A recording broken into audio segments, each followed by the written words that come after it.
Voilà, une fois de plus, bonjour à toutes et à tous. Ce matin, nous allons encore partager le pain de vie. Nous allons partager la parole vivante. Cette parole qui vient transformer les vies. Cette parole qui vient nous booster dans notre vie spirituelle, dans notre foi.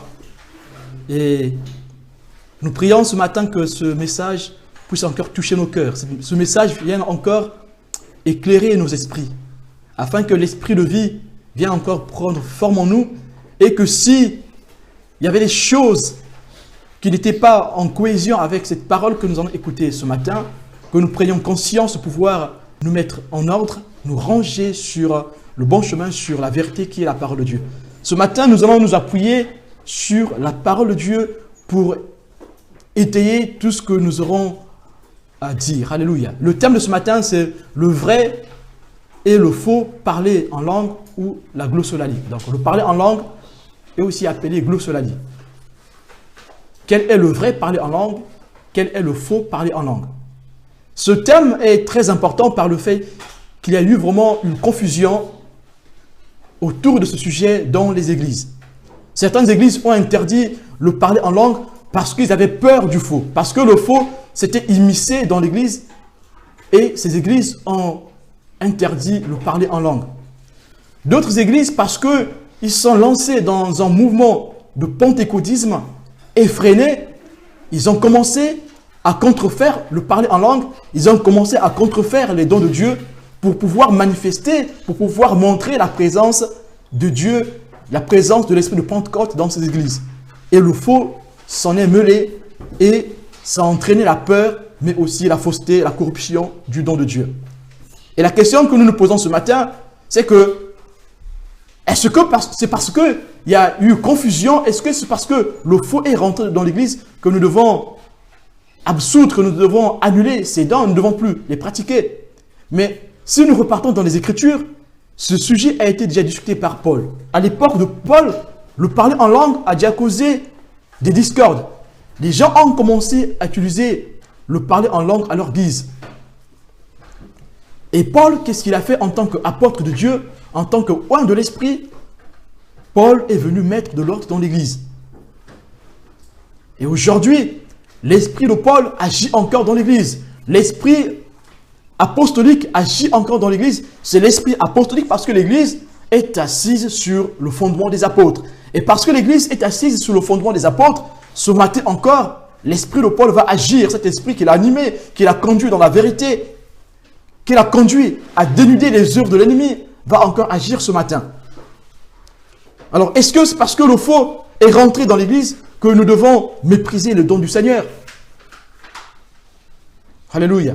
Est-ce que parce que nous ne devons pas mépriser le don du Seigneur que nous allons nous lancer dans la fausseté, que nous allons nous lancer dans la contrefaçon du don du Seigneur?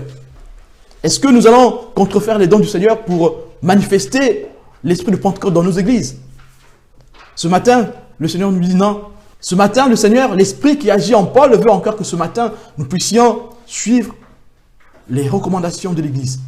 Et toute Église, toute personne qui sort de ce que Dieu a instauré, a établi par rapport à la vérité biblique, devient faux. Que ce soit dans le sens de se préserver, ils deviennent faux, ou quelque soit dans le sens de démontrer la puissance de Dieu, ils deviennent faux. Ça veut dire que ceux qui interdisent, l'Église qui interdit la manifestation des dons du Seigneur pendant la célébration du culte, rentre dans la fausseté. Et l'Église qui pousse les gens d'une manière frénétique dans la recherche des dons, en arrivant même à les transformer, à les corrompre, à les contrefaire, devient aussi hérétique. Et ce matin, le Seigneur nous demande d'être dans la vérité. La vérité, c'est cette vérité que nous laisse le fondement des apôtres. La vérité, c'est la vérité que nous laisse l'Église primitive. Et dans ce que nous allons dire ce matin, nos expériences ne sont pas des vérités absolues. Nos expériences, ce sont des choses que nous vivons dans le Seigneur avec notre communion avec Dieu. Et toutefois que nous avons des expériences spirituelles, nous devons toujours les mettre en parallèle avec l'écriture de Dieu. Est-ce que ce que je vis aujourd'hui est conforme à la parole de Dieu? Et ce matin, c'est ce que nous allons faire. Donc si on peut définir le parler en langue, Nous voyons que le parler en langue, c'est une manifestation surnaturelle du Saint-Esprit. Donc c'est une expression qui est inspirée de l'Esprit. Inspirée de l'Esprit dans le sens où nous parlons en langue parce que nous sommes invités par l'Esprit de pouvoir dire ces choses. Nous sommes invités par l'Esprit pour pouvoir communiquer avec lui. Nous sommes invités par l'Esprit de parler en langue pour établir l'unité, une relation, une intimité avec le Seigneur. C'est ça le vrai parler en langue. Le vrai parler en langue est l'initiative de l'Esprit. Le vrai parler en langue vient de l'initiative de l'Esprit. C'est ce que nous définit la Bible. Et ce thème de ce matin est centré sur Acte 2, verset 4. Je vais le lire. Donc nous parlons de la Pentecôte. Et la culture occidentale célèbre la Pentecôte, lundi de la Pentecôte, et lundi prochain, c'est lundi de la Pentecôte qui est proclamé comme jour férié. Et quand le Seigneur a permis que nous parlions de ce sujet, ce n'était pas par rapport à cette fête de la Pentecôte. Mais c'est un sujet qui nous tient à cœur. Voilà pourquoi nous parlons de ce sujet aujourd'hui. Je vais le lire, Acte 2, verset 4. « Ils furent tous remplis du Saint-Esprit et se mirent à parler en d'autres langues comme l'Esprit leur donnait de s'exprimer. » Ils furent tous remplis du Saint-Esprit et se mirent à parler en d'autres langues comme l'Esprit leur donnait de s'exprimer. Alléluia. Ici, qu'est-ce que nous voyons? Nous voyons que le parler en langue a été donné par le Saint-Esprit. Le parler en langue n'a pas été donné par un homme. C'est par le Saint-Esprit que ce jour-là, dans la chambre haute, le jour de la Pentecôte, 50 jours après la résurrection du Seigneur, la promesse de Dieu s'est accomplie.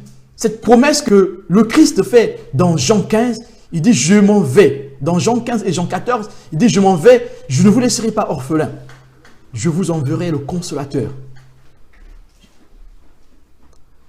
Et cette prophétie qui est donnée le soir de la résurrection de Christ va s'accomplir 50 jours après son ascension. Alléluia. Notre Dieu est tout-puissant. Tout ce que le Seigneur promet, il le réalise. Quel que soit le temps que ça va durer. Les disciples étaient dans la peur, dans cette attente. Mais quand le Seigneur s'est manifesté à eux, ils ont repris courage, confiance en eux. Ils sont partis dans la chambre haute. Et c'est là qu'ils ont reçu la puissance du Saint-Esprit. C'est là qu'ils ont été baptisés dans le Saint-Esprit. Et ce jour-là, ils furent tous remplis du Saint-Esprit et se mirent à parler en d'autres langues, comme l'Esprit leur donnait de s'exprimer. Donc nous voyons ici, le parler en langue, c'est ce que donne l'Esprit. C'est l'initiative de l'Esprit, le parler en langue. Ce n'est pas une initiative humaine. Le parler en langue n'a jamais été une initiative humaine. Et nous pouvons aller dans les Écritures. Toutefois que les hommes ont été baptisés dans le Saint-Esprit, nous pouvons voir l'épisode avec Pierre et Jean qui sont allés en Samarie pour imposer la main, pour prier sur ces personnes qui ont reçu le baptême par le biais de Philippe. Ces personnes, Philippe l'évangéliste, ces personnes qui ont reçu ce baptême d'eau ont ensuite été baptisés dans le Saint-Esprit. Et quand ils ont été baptisés dans le Saint-Esprit, ils ont parlé en langue. Et quand ils ont parlé en langue, c'était pour manifester la présence, la puissance de Dieu dans leur vie. Et ça n'a jamais été un apprentissage humain. Alléluia. Et comme nous l'avons défini, le parler en langue, les langues que nous parlons quand nous exprimons notre adoration, notre louange au Seigneur, peuvent être des langues connues des hommes, comme dans le cas de la Pentecôte. Ces langues étaient connues des hommes, parce que toutes ces personnes qui venaient des contrées lointaines pouvaient comprendre ce que disaient les 120 disciples de Jésus. Ils pouvaient comprendre ce qu'ils disaient, chacun dans sa langue. Les Grecs pouvaient comprendre en grec, et les Romains pouvaient comprendre dans leur langue et tout le monde comprenait ce qui se disait. Ceux qui venaient de la Syrie, ceux qui venaient de toutes les contrées comprenaient ce que disaient ses disciples, ses 120 disciples dans la chambre haute. Et l'Esprit de Dieu est descendu sur eux, ils pouvaient parler en langue. Et nous voyons qu'ici, l'action de la Pentecôte, c'est une action authentique. L'action de la Pentecôte, ce n'est pas une initiation. L'esprit de la Pentecôte, ce n'est pas une initiation. L'esprit de la Pentecôte, c'est une inspiration de l'Esprit. C'est une initiative du Saint-Esprit. Alléluia. Nous pouvons aussi voir dans 1 Corinthiens, chapitre 14, versets 14 à 15. Nous voyons que dans Actes 2.4, les langues sont connues des hommes, mais dans 1 Corinthiens 14, versets 14 à 15, les langues ne sont pas connues des hommes. Vous avez aussi Actes, chapitre 2, verset 6. Si quelqu'un veut lire Actes, chapitre 2, verset 6. En entendant ce bruit, ils accoururent en foule et furent saisis de stupeur. En effet, chacun d'eux les entendait parler en sa propre langue. Alléluia. Chacun d'eux les entendait parler en sa propre langue. Donc là, le parler en langue, cette langue qui est parlée, ces langues qui sont parlées sont des langues connues des hommes. Mais nous avons aussi le parler en langue où les langues ne sont pas connues des hommes, où les langues sont inconnues sur la terre. Nous pouvons lire cela dans 1 Corinthiens 13, verset 1. Si quelqu'un veut lire. Si je parle les langues des hommes et même celles des anges, mais que je n'ai pas l'amour, je suis un cuivre qui résonne ou une cymbale qui retentit. Amen. Si je parle les langues des hommes ou les langues des anges. Ça veut dire que dans le parler en langue, il y a des langues des hommes, donc connues des hommes, et des langues qui ne sont pas connues des hommes, qui sont inconnues sur la terre. Donc la langue des anges. Et nous allons aussi voir que quand on parle de la langue des anges, il n'y a pas que la langue des anges concernant les anges du Seigneur. Il y a aussi la langue des anges déchus. Les anges déchus ont aussi leur langue. Et cela, c'est des choses qu'on va comprendre par la puissance de l'Esprit, par l'inspiration de l'Esprit qu'on va comprendre ces choses. Dans la relation que nous allons tisser avec le Seigneur, nous allons comprendre, dans des révélations que Dieu va nous montrer, nous allons comprendre que les démons ont aussi leur langage. Il y a des exemples dans l'occultisme. Ceux qui ont fait de l'occultisme, de la sorcellerie, des sciences occultes, ceux qui ont baigné dans le chamanisme, il y a des langues qui sont utilisées. Ceux qui ont baigné dans l'occultisme, il y a des mantras qui sont cités. Parfois, certaines paroles sont incompréhensibles. Oui, c'est la langue des démons. Et quelqu'un qui a l'Esprit de Dieu peut arriver à déceler une langue des démons. Et notre sujet ce matin ne concerne pas ce volet, mais aujourd'hui, nous voulons connaître le faux et le vrai. Et donc, le faux ici, il ne s'agit pas des langues des démons, mais le faux ici, que nous parlons ici, s'agira sur la contrefaçon du don de Dieu. Les dons qui sont contrefaits par l'homme et par la malice de Satan. Alléluia. Et donc, nous voyons ici que le parler en langue n'est pas un discours d'exalté. Quand je parle en langue, j'ai ma conscience, je peux m'arrêter quand je veux. Et donc, si vous vivez une expérience de parler en langue, où vous ne pouvez pas vous arrêter, où vous êtes devenu comme un fou ou une folle, c'est que cette expérience ne vient pas de Dieu. Nous sommes en train, là, de pointer les faussetés déjà. Mais ce n'est pas encore le point. Nous sommes encore sur le point sur le vrai parler en langue. Quel est le vrai parler en langue? Si dans votre expérience spirituelle, vous vivez une manifestation, un parler en langue que vous ne pouvez contrôler, ce parler en langue vient du diable. Parce que la Bible dit, l'esprit du prophète est soumis au prophète. C'est dans 1 Corinthiens.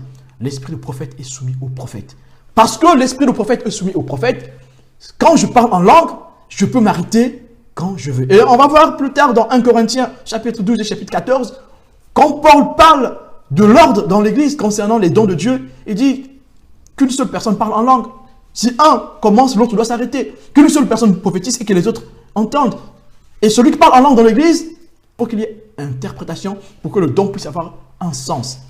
Ce n'est pas là notre sujet, mais c'est juste pour dire que, puisqu'on peut s'arrêter, donc ce don est soumis à notre esprit. L'esprit de prophétie est soumis au prophète. L'esprit de parler en langue est soumis à celui qui est doté de cet esprit. Et donc, si j'ai un parler en langue qui m'emmène à parler nuit et jour, je ne peux plus m'arrêter. Donc, je suis en train de vivre une expérience démoniaque, une expérience de sorcellerie, une expérience d'occultisme, une expérience de chamanisme. Et nous allons voir que dans les sciences occultes comme le chamanisme, on a aussi beaucoup utilisé le parler en langue, soit par des signes, par des mimes, soit par des paroles. Et c'est aussi la langue. Donc, si ton parler en langue t'emmène à rentrer en transe, ce n'est pas un parler en langue. Le parler en langue, ce n'est pas rentrer en transe. Le parler en langue, ce n'est pas une manifestation extatique. Aucune fois dans la Bible, vous allez dans tous les versets où on parle du parler en langue, aucune fois on a dit que les gens ont parlé en langue, ils sont tombés dans un état extatique, dans l'extase. Le parler en langue n'est pas un état extatique. Le parler en langue n'est pas un état d'exaltation. Le parler en langue, c'est comme quand je parle avec quelqu'un, j'ai toute ma conscience, je peux arrêter de discuter quand je veux, je peux alléluia. Ça, c'est le vrai parler en langue. Donc, le parler en langue est donc une manifestation inspirée à travers laquelle l'esprit du croyant s'unit à l'esprit de Dieu dans une louange verbale. Et nous voyons que cette louange verbale peut être la langue que nous parlons ou encore une prophétie. Et nous allons voir dans des expériences bibliques, pendant qu'on a imposé les mains aux gens, les gens ont commencé à parler en langue, mais aussi à prophétiser. Et là, le parler en langue ici étant considéré comme un don de parole, comme la prophétie. Donc,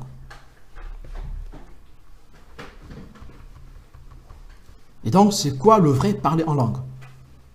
Nous sommes en train de détailler ce que c'est le vrai parler en langue. Et initialement, comment les gens ont perçu, comment l'Église primitive a perçu le parler en langue? Nous voyons que la première expérience du parler en langue s'est passée dans ce que nous venons de lire dans Acte 2, le jour de la Pentecôte. Les langues de feu sont descendues et les gens ont commencé à parler en langue. Donc, si le parler en langue est une expression inspirée du Saint-Esprit, si le parler en langue vient de l'initiative du Saint-Esprit, donc on doit se laisser conduire par le Saint-Esprit. Alors, ce n'est pas parce que le parler en langue est une initiative du Saint-Esprit qu'on est envoûté, qu'on est exalté, qu'on est dans un état extatique où on ne peut plus s'arrêter, où on va même distraire le culte. Le culte ne va plus se passer comme il faut parce qu'il faut laisser la personne clôturer son parler en langue. Non. Quand Paul parle de ce sujet concernant l'ordre, il veut même que celui qui parle en langue, s'il n'y a pas d'interprétation, qu'il se taise dans l'église. Alléluia. Le parler en langue, l'église primitive perçoit le parler en langue comme étant le signe initial du baptême dans le Saint-Esprit. Le parler en langue est l'un des signes, et le signe même par excellence du baptême initial dans le Saint-Esprit. Et dans l'église primitive, toutefois qu'il n'y avait pas ce signe, les gens banalisaient l'expérience qui s'était déroulée. Les gens refusaient ou ignoraient l'expérience du baptême dans le Saint-Esprit. Là, je veux bien me faire comprendre. Les gens banalisaient ou négligeaient ou refusaient l'expérience du baptême parce qu'il n'y avait pas ce signe. Parce que les fondements ont laissé que lors d'un baptême dans le Saint-Esprit, il faut qu'il y ait un signe visible pour les hommes, pour que les hommes sachent que oui, cette personne a reçu le baptême du Saint-Esprit. Et dans le parler en langue, on doit associer la prophétie. Parce que dans Actes des Apôtres, chapitre 10, nous voyons bien que la langue a été associée à la prophétie. Et quand nous revenons dans 1 Corinthiens, Paul, encore ici, associe le parler en langue à la prophétie. Le parler en langue peut devenir une prophétie. Ça, c'est un point que nous allons aborder après sur les parler en langue en tant que don. Et nous voyons que ces 120 disciples de Christ, en parlant en langue, Les gens qui les entouraient ont alors confirmé que ces gens étaient remplis dans le Saint-Esprit. Nous avons un exemple, une confirmation indéniable. Quelqu'un peut vivre une expérience du baptême dans le Saint-Esprit. S'il n'y a pas un parler en langue initiale, ça pourra créer de la confusion et les gens ne seront pas certains si la personne est baptisée dans le Saint-Esprit ou pas. Voilà pourquoi l'Église primitive a laissé ce point que quelqu'un qui est baptisé dans le Saint-Esprit doit initialement parler en langue. Ce signe n'est pas absolu. Ce signe n'est pas absolu, mais ce signe est nécessaire. Ce signe est suffisant pour montrer que la personne est baptisée dans le Saint-Esprit. Nous avons aussi l'exemple dans Actes, chapitre 10, versets 45 à 46. Et donc, nous répétons que le parler en langue en tant que signe initial dans le baptême du Saint-Esprit est un signe indéniable, irréfutable. Si quelqu'un veut lire Acte 10, versets 45 à 46. Tous les croyants circoncis qui étaient venus avec Pierre furent stupéfaits de ce que le don du Saint-Esprit était déversé même sur les non-juifs. En effet, ils les entendaient parler en langue et célébrer la grandeur de Dieu. Amen. Et ici, on parle de l'épisode de Corneille. Vous pouvez lire tout le chapitre pour comprendre l'histoire. On parle de l'épisode de Corneille, qui est un païen, un officier romain, qui exerce ses fonctions en Israël et qui aime le Seigneur, plus que même eux-mêmes les Israélites. Et il sera visité par le Seigneur. Et là, il sera rempli du Saint-Esprit pendant que l'apôtre Pierre était en train de prêcher, d'exposer la parole de Dieu. Le dimanche prochain, nous parlerons du baptême dans le Saint-Esprit. On verra quelle est la différence entre le vrai baptême dans le Saint-Esprit et le faux baptême dans le Saint-Esprit. Si aujourd'hui, nous voyons qu'il y a une différence entre le vrai parler en langue et le faux parler en langue, le dimanche prochain, nous parlerons sur le vrai baptême dans le Saint-Esprit et le faux baptême dans le Saint-Esprit. Nous parlerons aussi des étapes, la différence entre avoir l'Esprit de Dieu et être baptisé dans l'Esprit de Dieu. Ce sont deux choses différentes. On peut avoir l'Esprit de Dieu sans pourtant être baptisé dans le Saint-Esprit. Par contre, on ne peut pas être baptisé dans le Saint-Esprit si on n'a pas au préalable reçu l'Esprit de Dieu. L'Esprit de Dieu qui est le gage de notre vie chrétienne. L'Esprit de Dieu qui est le gage de notre régénération. Alléluia. Et ici, nous voyons que dans Actes 10, versets 45 à 46, ce qui fait que les Juifs qui sont venus avec Pierre reconnaissent que ces gens avaient reçu le même esprit que eux, c'est le parler en langue. Voilà pourquoi ici le parler en langue est un signe irréfutable, indéniable du baptême dans le Saint-Esprit. Voilà pourquoi toutefois qu'il n'y avait pas ce signe, les gens pouvaient refuser l'expérience du baptême dans le Saint-Esprit. Alléluia. Et comme à la Pentecôte, ici aussi, les gens ont parlé en langue. Comme chez Corneille, aussi, Paul, l'apôtre Paul, en imposant la main aux gens qui étaient avec Apollos dans Acte 19, ils ont aussi parlé en langue et ont prophétisé, Acte 19. Ils ont parlé en langue et ont prophétisé. Et ici, on voit que le parler en langue a été accompagné par le don de prophétie. Et donc, la prophétie ici, étant comme don de parole, peut aussi représenter un signe. Mais restons dans la parole de Dieu, le signe indéniable, le signe irréfutable, c'est le parler en langue. Et la prophétie, quelqu'un qui prophétise au nom du Seigneur a été forcément rempli par la puissance du Saint-Esprit. Donc a vécu forcément le baptême dans le Saint-Esprit. La prophétie étant un don de parole. La langue, les langues étant aussi un don de parole. Alléluia. Les langues sont aussi utilisées, hormis que les langues soient un signe visible, un signe initial et visible du baptême dans le Saint-Esprit, les langues sont aussi exprimées dans le culte comme étant don de l'Esprit.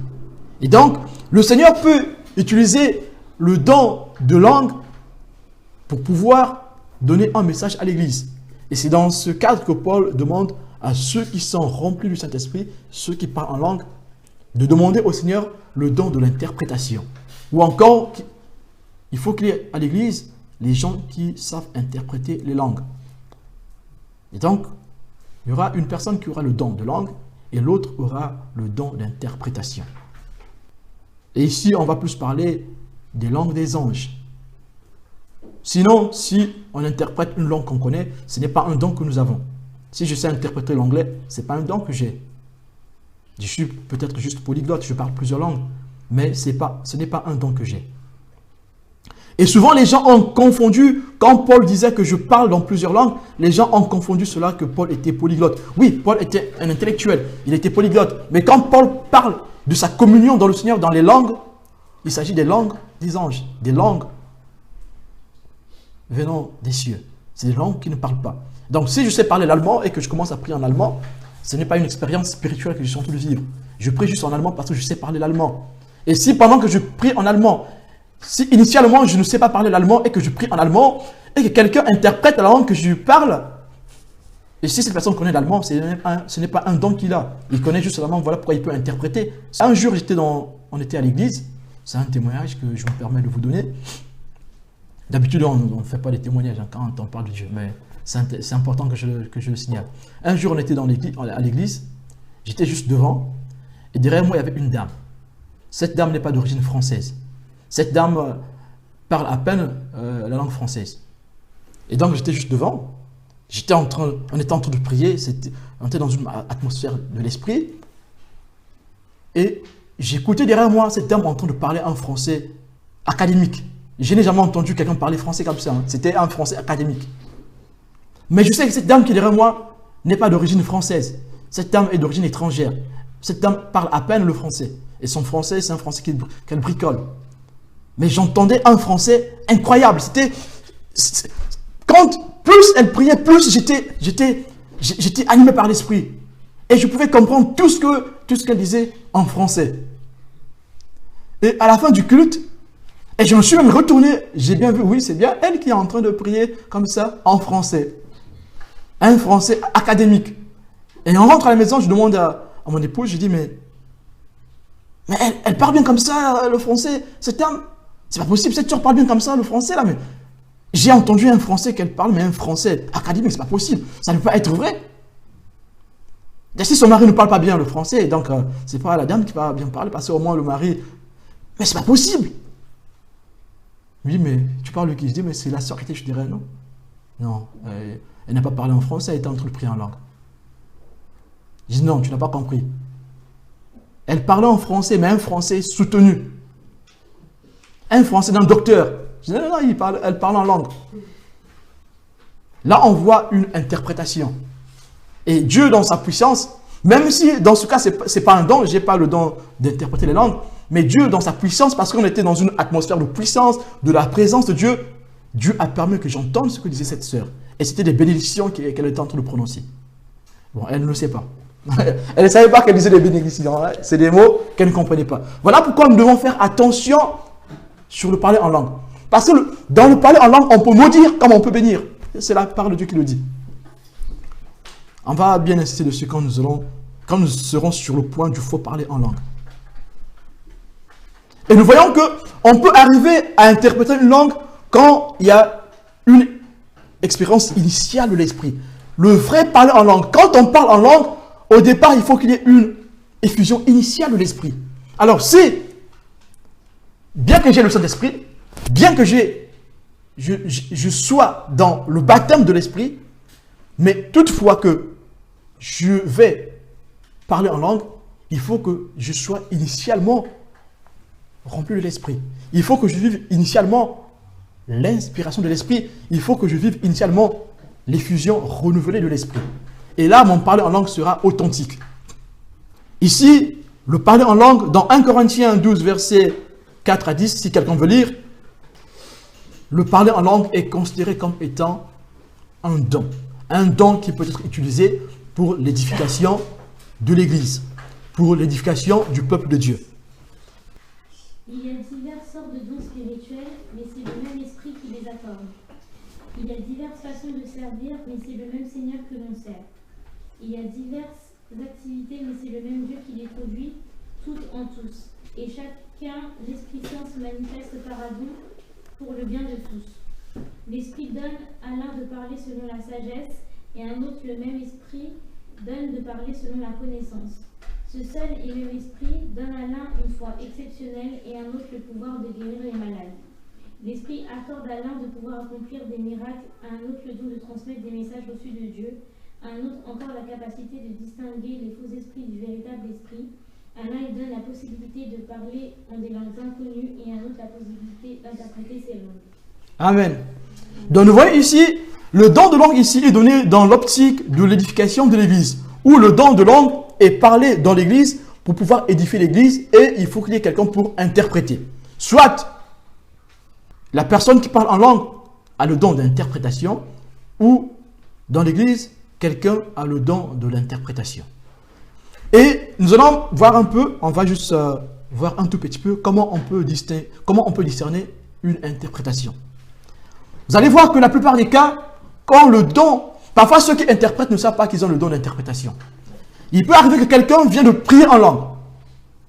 Quelques secondes après, un autre commence à prier dans une langue connue. Et ceux qui ont le discernement peuvent discerner que c'est une interprétation. Et là, on peut voir que, oui, il y a eu une interprétation. Ou encore, quelqu'un est en train de prier en langue, juste après, quelqu'un donne une prophétie. Ça peut être une interprétation. Et ça, le Seigneur a fait que l'Église vive dans le discernement, pour ne pas rentrer dans la fausseté. Quand le parler en langue est faux, on le saura. On va parler de ça tout à l'heure.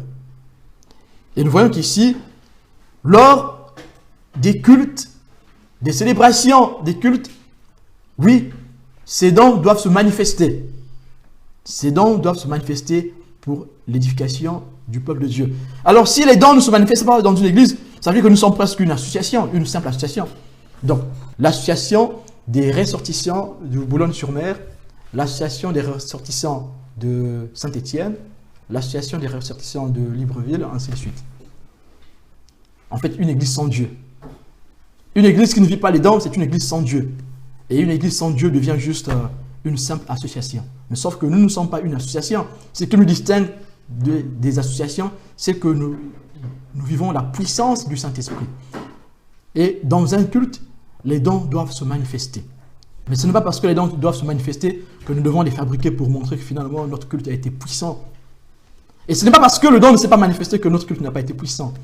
Ce n'est pas parce qu'on n'a pas reçu les frissons, les poils sont hérissés que le culte n'a pas été puissant. Le Saint-Esprit était là.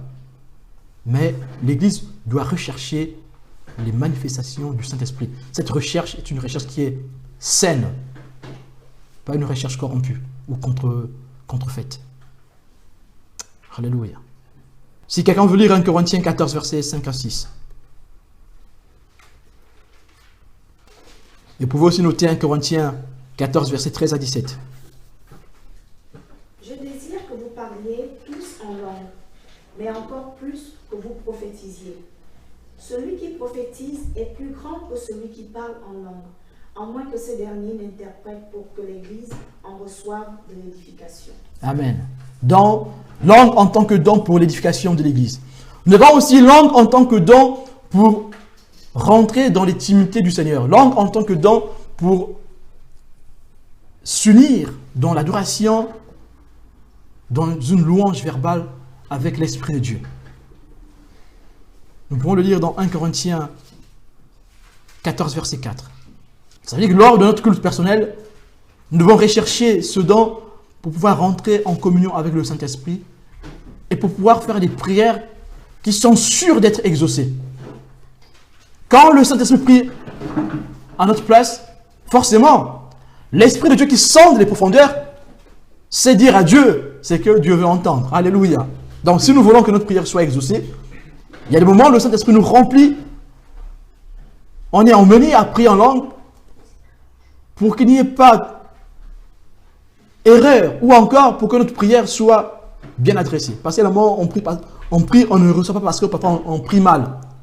Voilà pourquoi l'Esprit de Dieu parfois vient nous aider à prier pour que notre prière soit exaucée.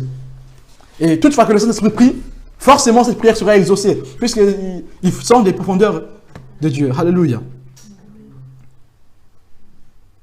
1 Corinthiens 14, verset 4, si quelqu'un veut le lire. parle en langue s'édifie lui-même. Alléluia. Celui qui prophétise édifie l'Église. Amen. Celui qui parle en langue s'édifie lui-même. Donc, c'est dans le culte personnel, nous devons rechercher ces manifestations. Pour certains sujets, quand nous prions pour certains sujets, nous devons prier le Seigneur de nous remplir en ce moment-là. Parce que quand le Saint-Esprit est là, tout ce que nous ferons, il n'y aura pas d'erreur. Et même nos prières, tout ce que nous allons demander, nous ne le ferons pas par notre propre initiative. Les choses que nous dirons au Seigneur seront des choses qui vont toucher son cœur. Forcément, les prières seront exaucées. Forcément, ce qui a été demandé sera obtenu, sera exaucé. Parce que c'est par l'Esprit, poussé par l'Esprit, que nous avons dit ces choses. On peut aussi lire en Corinthiens, chapitre 14, verset 2. Si quelqu'un veut le lire. Celui qui parle dans une langue inconnue s'adresse à Dieu et non aux hommes. Personne ne comprend les paroles mystérieuses qu'il prononce sous l'inspiration de l'Esprit. Voilà. Ça, c'est pourquoi? Parce que si on parle en langue, qu'il n'y a pas d'interprétation dans l'Église, personne ne pourra comprendre. Et donc, ça ne servira à rien pour l'Église. Et puisque l'esprit de prophète est soumis au prophète, il n'a qu'à se taire. Par contre, pendant le culte général où les gens prient ensemble, oui, on peut s'exprimer parce que là, on prie, on s'adresse au Seigneur. Mais quand il y a le silence et qu'on se lève pour prier en langue et qu'on vous entend, pour que les autres disent Amen, ils doivent comprendre ce que tu dis. Et dans ce cas, il faut qu'il y ait interprétation simultanée. Pas différée, mais simultanée. Et le parler en langue dans ce cas, quand c'est une prière qu'on adresse à Dieu, doit être dans le cadre privé, dans le cadre personnel. Vous avez d'autres versets, vous avez le verset 14, le verset 15, vous avez le verset 28, vous avez le verset 16, vous avez le verset 17. On parle en langue pour prier, on parle en langue pour rendre grâce à Dieu, on parle en langue pour chanter. Voilà. On parle en langue pour ces choses. Dans ma communion personnelle, je peux parler en langue pour prier, je peux parler en langue pour chanter, je peux parler en langue pour rendre grâce, je peux parler en langue pour louer le Seigneur, pour adorer le Seigneur. Alléluia. C'est un don qui est très complexe. Complexe parce que nous qui parlons en langue, nous ne comprenons pas ce qui est dit. Voilà pourquoi nous devons sonder les esprits. Voilà pourquoi la parole est claire que nous ne devons pas mettre foi à tout esprit. Nous devons sonder les esprits parce que par ce don, je peux me maudire moi-même. Par ce don, je peux rentrer en contact avec l'ennemi, avec Satan. Si ce don ne vient pas de l'esprit, si cette expérience ne vient pas de l'esprit, je peux rentrer en contact avec Satan. Et c'est pour ça que nous allons parler du faux don. Ce que nous devons savoir, c'est que le fait de parler en langue ne signifie pas directement que nous sommes remplis du Saint-Esprit. Dans ma culture, on peut parler en langue en étant rempli des démons. Et même dans la culture européenne, il y a des gens qui rentrent dans la paranoïa, dans les délires, quand ils sont habités par les démons. Ici, on appelle ça qu'ils sont fous. Mais en fait, ils parlent en langue, ils rentrent en contact avec les mondes démoniaques. On dit qu'il est incohérent. Mais ce qu'ils oublient, c'est que c'est une langue qu'il est en train de parler. Cette incohérence, c'est une langue qui est en train de parler. Et ça arrive souvent. Ce n'est pas le fait que nous vivons une expérience de parler en langue que nous sommes forcément remplis de l'esprit. Alors, si parmi nous quelqu'un parle en langue, si dans notre église les gens parlent en langue, on doit voir derrière leur vie, est-ce que vraiment cette expérience vient de Dieu? Une expérience spirituelle qui n'est pas associée à la vie de sanctification, c'est une fausse expérience. Même si hier je t'ai rempli du Saint-Esprit et que aujourd'hui je ne marche plus selon la parole de Dieu, si ces dons continuent à se manifester en moi, ce don de parler en langue ou de prophétie continue de se manifester en moi, c'est que je suis dans le faux secte, un autre esprit qui a pris ma place. L'esprit de Dieu ne communique pas avec l'esprit du mal. L'esprit de Dieu ne communique pas avec l'esprit du monde. L'esprit de Dieu ne communique pas avec le péché. Par contre, Dieu peut parler à un inconverti. Dieu peut parler à quelqu'un qui est dans le péché pour lui sortir de là. Corneille n'a pas parlé en langue avant son baptême dans le Saint-Esprit. Corneille n'a pas prophétisé avant son baptême dans le Saint-Esprit. Par contre, Corneille a été visité par l'ange de l'Éternel, par l'ange de Dieu, par les anges, pour lui parler de son salut. Le Seigneur peut visiter qui il veut pour lui montrer le salut. Mais le Seigneur ne vient pas parler à quelqu'un dans les langues des anges, ne vient pas donner le don des anges, ou encore donner le don de prophétie à quelqu'un qui vit dans le péché. Ce n'est pas possible. Donc le vrai parler en langue vient de quelqu'un qui marche dans la sainteté, qui marche dans la crainte du Seigneur. Si je ne marche pas dans la crainte du Seigneur, mon don vient du diable. Un point, c'est tout. Il n'y a pas à réfléchir. Quelqu'un qui marche dans la débauche, son don vient de Satan. Il ne faut même pas réfléchir. On ne dira pas, bon, il n'est pas sorcier. Comment on peut dire que son don vient de Satan? Mais il n'est pas magicien. Comment son don vient de Satan? Satan n'a pas besoin de rentrer dans quelqu'un parce que la personne est magicien ou occultiste ou sorcier. Non, Satan rentre dans qui il veut quand la porte est ouverte. Voilà, quand on ouvre une porte, Satan peut rentrer. On va avoir des manifestations, même opérer des miracles. Ce n'est pas forcément parce qu'il y a une expérience spirituelle que ça vient de Dieu, non. Bon, il a prié, quelqu'un est guéri, que ça vient de Dieu, non. Ça peut venir de Satan. Je veux être bien clair, c'est que nous ne refusons pas les dons, mais nous voulons les sonder. Sonder le don ne veut pas dire refuser le don. Sonder le don ne veut pas dire ne pas croire au don. Je crois forcément au don. Je crois avec force que le Seigneur est tout puissant. Je crois avec force que le Seigneur guérit. Parce que je l'ai vu dans ma propre vie. Je l'ai bien vu dans ma propre vie et dans mon entourage. Et je l'ai vu, j'ai vu par moi-même comment Dieu se manifeste. Ce Dieu encore aujourd'hui guérit. Même si la médecine est évoluée, mais ce Dieu guérit encore. Ce Dieu guérit plus que la médecine. Ce que la médecine ne peut pas faire, ce Dieu le fait encore aujourd'hui. Il n'a pas changé. Et ceux qui disent que le temps des miracles est passé, ils sont dans le faux. Ceux qui disent que le temps de la manifestation de l'esprit est passé, ils sont dans le faux. Dieu est tout puissant. Ce n'est pas la modernisation, ce n'est pas la modernité, ce ne sont pas les technologies qui vont faire que Dieu change. Dieu ne change pas. S'il a ressuscité Lazare, il peut encore ressusciter Lazare aujourd'hui. Il y a des Lazare et il continue à les ressusciter. Même si toi et moi ne les voyons pas, mais il y a des Lazare qui continuent à être ressuscités. Allons dans les confins du monde, nous allons entendre des témoignages qui ont la véracité, qui sont conformes. Dieu guérit encore, Dieu se manifeste encore. Et donc, nous ne faisons pas foi à tout esprit. En parler en langue n'est pas forcément une manifestation surnaturelle. En parler en langue n'est pas incontestablement une expérience spirituelle, une manifestation surnaturelle venant de Dieu. Dieu à l'œuvre du Saint-Esprit. Le parler en langue peut être contrefait, comme nous l'avons dit initialement. L'homme par lui-même, par sa propre initiative, peut parler en langue. Prenez un exemple. Bon, admettons que j'ai le don de parler en langue. Je suis en train de prier, d'un seul coup je dis, bon, mais comme j'ai le don de parler en langue, allez aussi, parlons en langue, allez, Fabrice, tu n'as plus la force de sortir des mots, maintenant tu dois parler en langue. Tu vas commencer à dire des choses, c'est faux ce que je fais. Et pourtant, initialement, je ne suis pas faux. Initialement, j'ai ce don est en moi, je le reconnais. Mais puisque je parle en langue par ma propre initiative, c'est faux ce que je suis en train de dire. Parce que ce n'est pas l'initiative de l'esprit. Pour que mon parler en langue soit vrai, il faut que initialement je sois rempli du Saint-Esprit. Il faut qu'il y ait une effusion initiale. L'effusion initiale est différente de la manifestation extatique.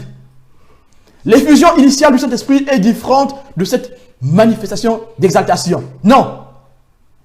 Être rempli dans le Saint-Esprit, ce n'est pas être exalté. Ce n'est pas être dans l'exaltation. Je peux être rempli dans le Saint-Esprit et rester très serein. Il y a des moments aussi, on peut être secoué par la puissance, oui, on peut être secoué. Mais l'Esprit de Dieu est soumis au prophète. Quand on est secoué, on se maîtrise, on se maintient. On va commencer à rouler par terre. Si ton expérience du Saint-Esprit, du parler en langue, t'emmène à rouler par terre, ça, c'est pas l'Esprit de Dieu. Ou peut-être tu manques de maîtrise, je ne sais pas, mais franchement, le Dieu que je connais, moi, il ne te fait pas rouler par terre. Il ne fait pas honte, le Seigneur.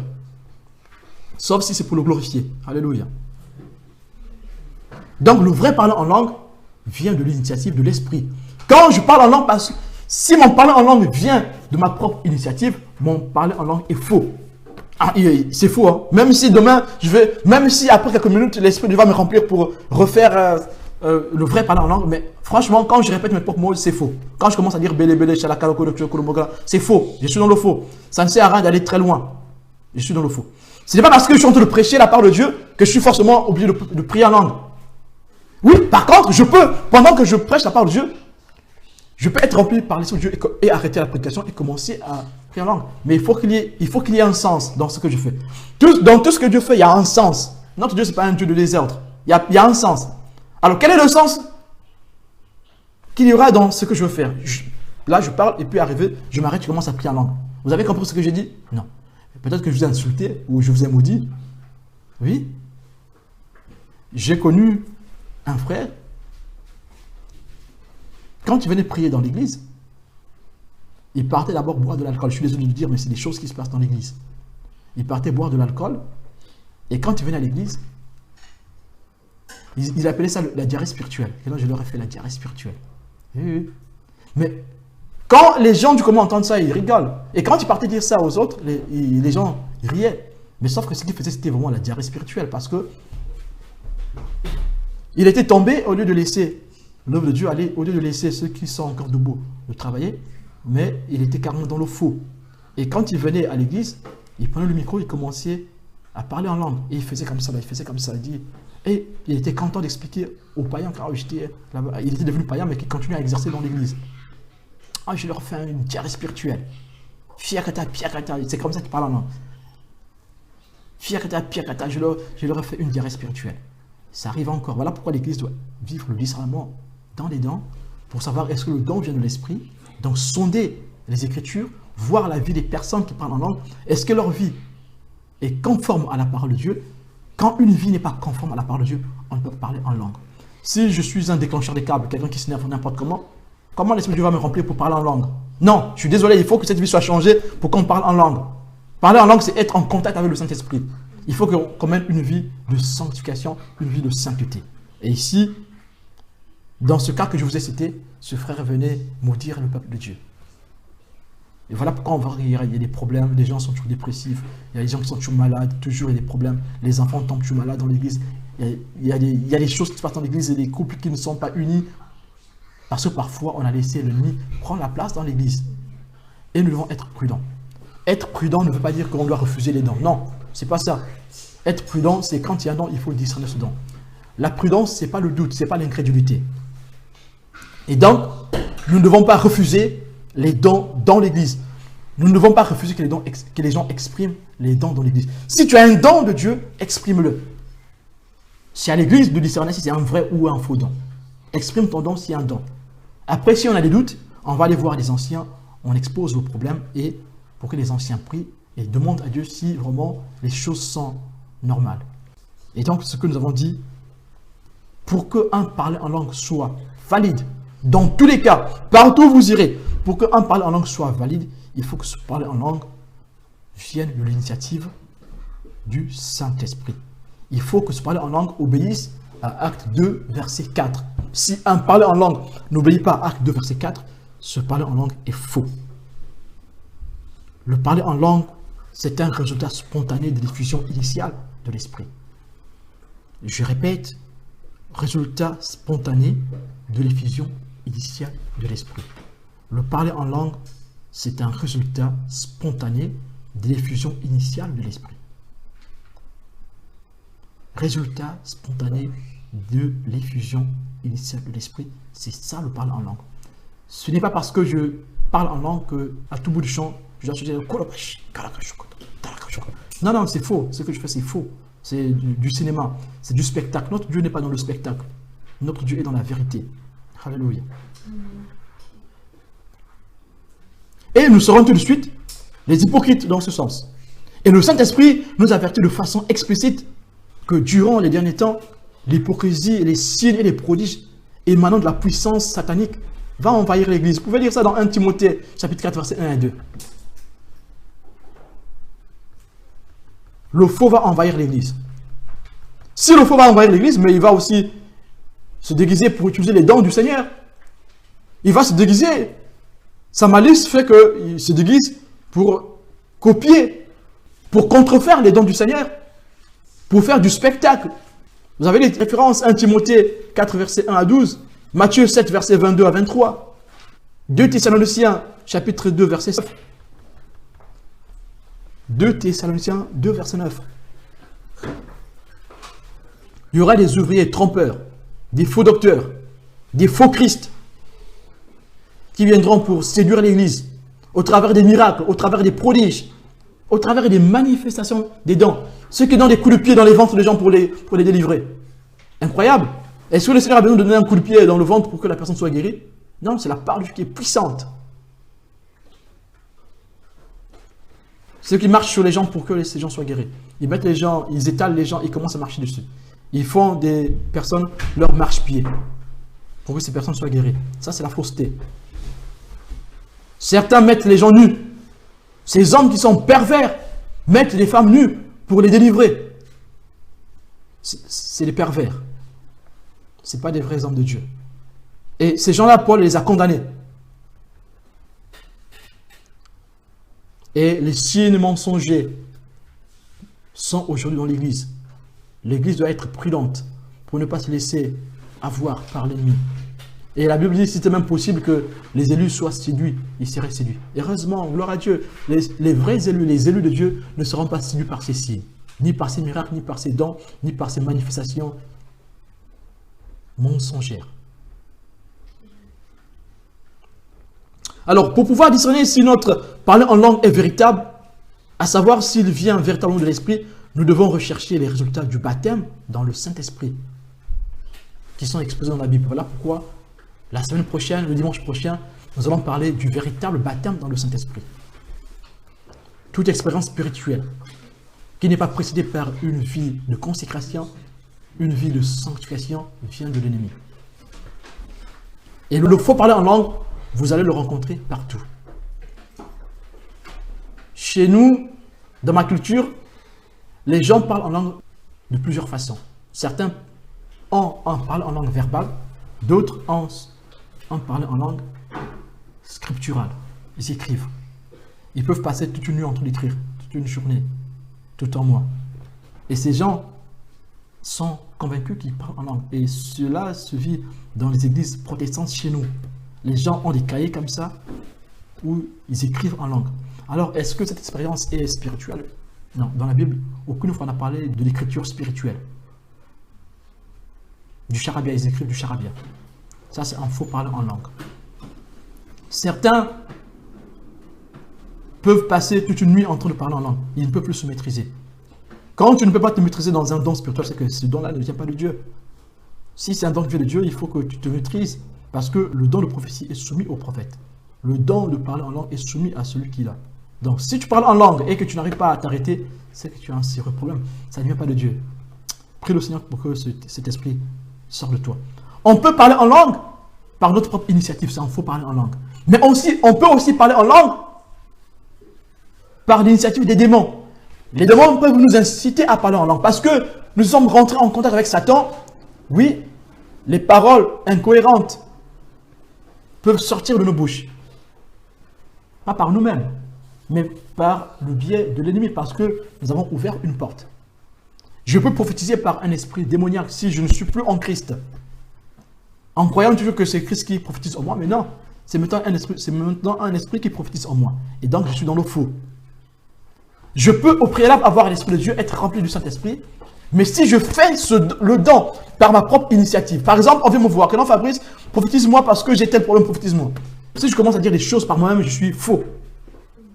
Pour dire des choses, il faut que ça vienne de l'esprit. Ça peut être par le connaissance, pendant que je te regarde, pendant que je te vois ma bouche commence à s'ouvrir, commence à dire des choses. Oui, ça vient de Dieu. Mais si je réfléchis par moi-même, je dis bon, je vais réfléchir, j'analyse un peu la situation, je commence à dire des choses. Bon, en fait, tu as un frère comme ci, comme cela, il a un t-shirt rouge, bleu.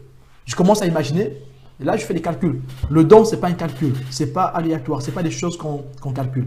Si je commence à parler en langue par moi-même, parce que je sais déjà, par exemple, j'ai parlé en langue, j'ai retenu quelques mots. Bon, quand je parlais en langue, je disais Shalakolo Kombolo. Et puis bon, ce matin encore, je ne sens pas la présence de Dieu, mais je vais faire sentir le peuple de Dieu la présence de Dieu. Je commence à dire encore Shambhala Kolo Kolo, et les gens commencent à tomber. Il faut parler en langue. L'autre, il faut parler en langue, le chamanisme. Le chamanisme, c'est une forme de transe spirituelle. On appelle ça la transe du chamanisme. Tu rentres en transe et tu commences à faire des signes. Et tu commences à faire des signes, c'est comme tu faisais le karaté, un truc comme ça. Tu faisais... Oui, tu rentres en transe. C'est une transe, mais c'est une transe chamanique. Si vous voyez quelqu'un manifester ces choses, cette personne est possédée. Comme ça. Il prend des mauvais esprits. En fait, eux, ils appellent ça les énergies. Il prend des mauvaises énergies, ils envoient et ils récupèrent les bonnes. Oui. C'est parce que je suis assis, sinon j'allais bien démontrer ça. On appelle ça la transe chamanique. C'est le chamanisme. Et le chamanisme, ce n'est pas une expérience qui vient du Saint-Esprit.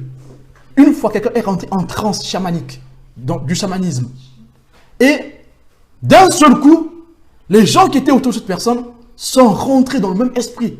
Il y avait une femme, un monsieur, ils ont commencé... Et pourtant, ces personnes avaient les yeux fermés.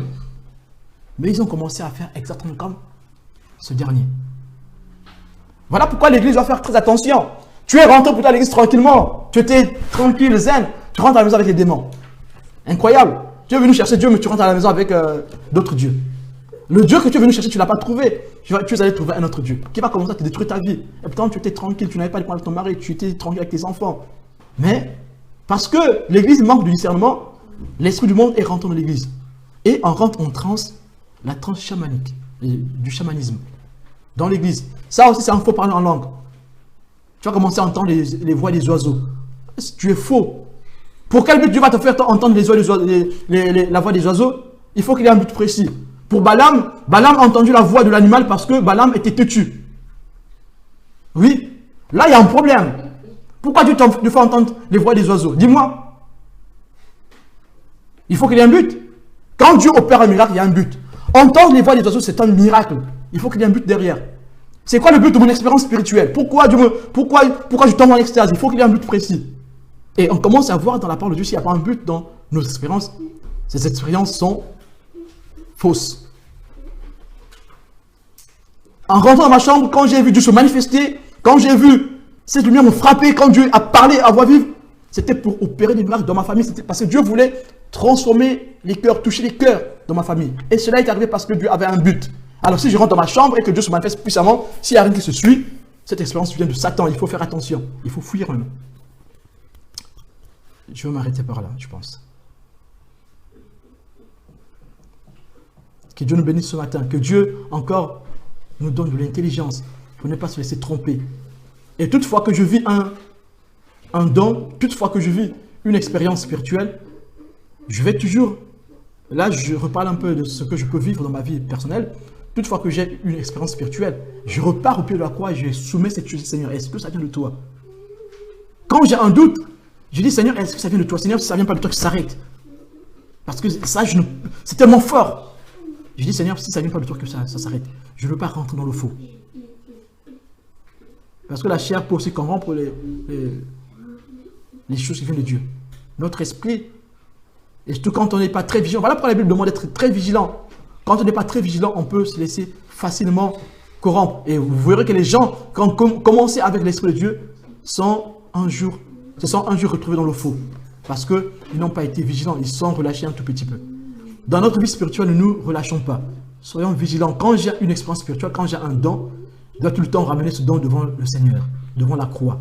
Seigneur, est-ce que ce don est toujours pur? Purifie mon don, Seigneur, purifie mon don. Fais grandir mon don. Et le vrai don est aussi une chose. Quand nous avons un don, ce don est appelé à grandir. Ce n'est pas possible. Si tu as le don de prophétie, tu as commencé à prophétiser en voyant des rêves, forcément ce don va grandir. Plus nous nous consacrons, plus le don du Seigneur est visible. Plus le don du Seigneur est visible, plus ce don va grandir. Et donc, si j'ai un don de prophétie où je commence à voir, je fais des songes, Dieu se manifeste, les choses se réalisent, je dois confier ce don au Seigneur. Est-ce que c'est un don ou c'est juste des coïncidences? Et si c'est un don, ce don doit grandir. Il faut que cette relation grandisse avec le Seigneur. On va commencer à voir des choses en grand. Ça ne sera plus peut-être des rêves. Peut-être tu vas bien tomber en extase.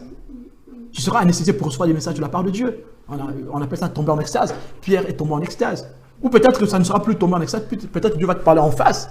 Quand je dis en face, tu vas entendre audiblement la voix de Dieu. Ou peut-être dans ton cœur. Peut-être tu vas entendre une voix qui est extérieure de toi. Parce que Dieu peut nous parler dans une voix intérieure en nous, où on entend notre cœur nous dire des choses. Ça vient de Dieu et ça demande le discernement pour comprendre. Dieu peut aussi nous parler d'une manière audible, où on entend une voix qui est extérieure à nous. Mais l'Église doit avoir le discernement pour comprendre est-ce que c'est la voix de Satan et c'est la voix de Dieu. Adam et Ève a entendu la voix qui venait de l'extérieur. Il a cru que c'était la bonne voix, mais sauf que c'est la mauvaise voix. Nous devons avoir l'intelligence de savoir discerner les voix. Est-ce que c'est la voix de Dieu? Est-ce que c'est la voix du monde? Est-ce que c'est la voix de Satan? Parce qu'il y a 3 voix dans ce monde, voire même 4.